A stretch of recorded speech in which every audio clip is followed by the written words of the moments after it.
Welcome to Stitch Stories, the series where we take a look around your favourite designers and creative studios to see how they work. We see how they use digital embroidery and what they get up to.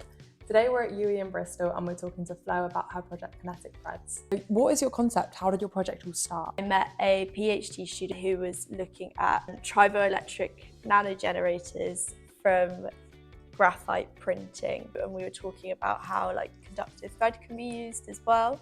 And that's kind of where I took my samples using conductive thread for triboelectric nanogeneration. Basically, before I did fashion at UE, I studied engineering at a UTC. Oh wow! So I have quite a big engineering background, and when I did my A-levels, I always thought I was going to go into engineering. So I did maths and product design, and then I took textiles for fun. I think this has given me a chance to combine the two worlds, which is quite nice. The energy that gets harvested from the conductive threads, what was your plan for that energy to be used for? Okay, so I created these test samples, which when you tapped them or rubbed them, they could light up an LED bulb, and that was my proof of concept. Nice. And then I kind of ran with that into this idealistic future where this process could be used to then charge your phone. So you'd be out and about hiking, and then from your movement, you're charging your phone. Why was it that you wanted to create outdoor wear that included the conductive thread?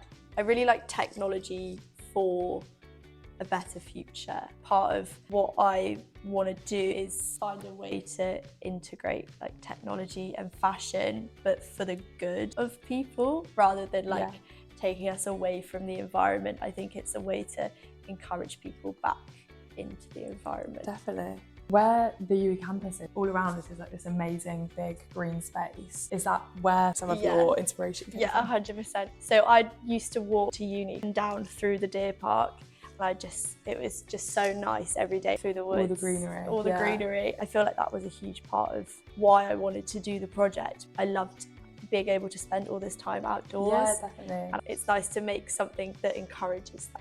Why did you choose the colour palette you chose? I was looking at all of these natural colours, and the greens and the dark blues, looking at the environment. And then my tutor kind of said to me why don't you have something that would allow you to stand out in that environment? It was a colour that was brighter, that went with the environmental space. But also blue's my favourite colour. Nice. So where did the original motif come from? The motif came from, there was a brand that I was researching called Rower Hiking, and they were looking at fire lines. Small sections can help stop mass wildfires. Oh right, okay. So that was a big inspiration for me. So I was kind of drawing off of that. I knew I needed to have loads of lines together to get the most surface area covered. So the higher amount of thread on it meant that you were able to have more conductive thread, and therefore harvest more energy? Yeah. On these samples here with the conductive threads, you've got 3 different stitch types. You've got the tatami, the program split, and then also the satin. Which one did you end up going with?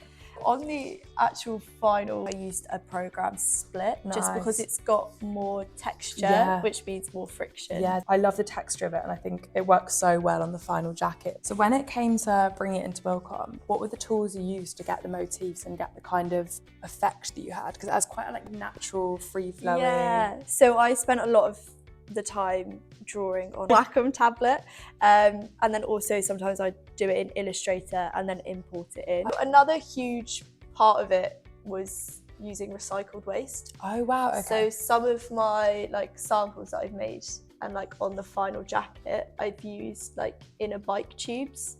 So for the beak of the hood and on the cuffs of the sleeves and the little zip covers, that's all bike inner tubing as a way of recycling waste. So smart. Which is really fun. How long did the final embroidery take to stitch out? Do you remember? Oh, it did take a long time. It did take a very long time. I want to say it was something 8 hours. Yeah. Was it hard to get on the machine? Yeah, so I did it. I cut out the pieces and had them on flat paddles, and then we used a sticky backing for it, and then stuck it down and drew out the tension. And your final collection obviously was larger than this, but this is the piece you made. What were the other items? So I made basically a layering system that you would see in hiking. So I did a thermal layer, which had these like knitted socks that would have conductive wire embedded into them, and then like leggings and a thermal top and like a little knitted snood as well. And it was all like, the layers were all attached together, but you could detach them. But doing it in multiple layers allowed me to be able to connect the layers together, and having multiple layers in tandem means that you can get more energy harvesting from the set.